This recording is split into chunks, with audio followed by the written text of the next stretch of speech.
starting at center ice, number 12, Mike Fisher. He will knock your block off on Saturday night.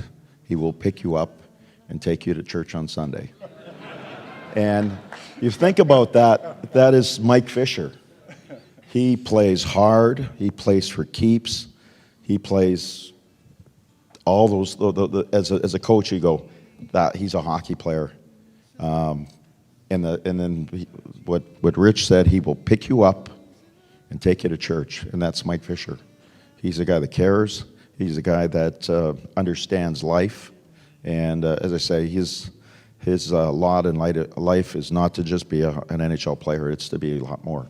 Through my teenage years and playing in junior, trying to fit in, what did my faith look like? I wasn't really sure at 16, 17, 18, and made some bad choices. And with the help of people and chapels in Ottawa and the right people around me at the right times, I guess I was 22 or 23 when I decided that I really wanted to make a solid commitment and made a choice to follow him and kind of recommitted my life. And I think I was 8 or 9 years old, and we had a series of meetings at our church, and after one of them, I went up to the person, not at the urging of my mother, but she went up with me to, give me some confidence, I guess.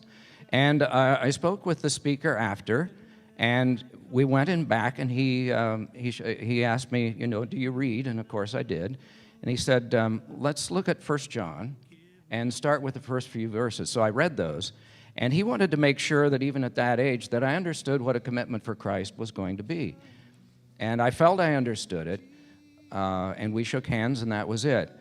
And I think whenever you have a relationship with God, as Ernie did, it changes your relationship with people. And that was one of the best life lessons I could have ever gotten. Feel very blessed to be here, and I know that it was all in His plan. And I think now when I do go through adversity, I'm able to take a deep breath and relax and say, okay, this is God's plan, and I'm just going to let Him do His thing.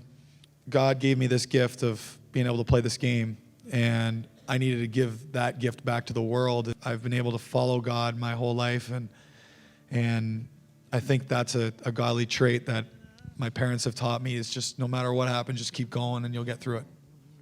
That only in the love of Christ could two people be brought back together again.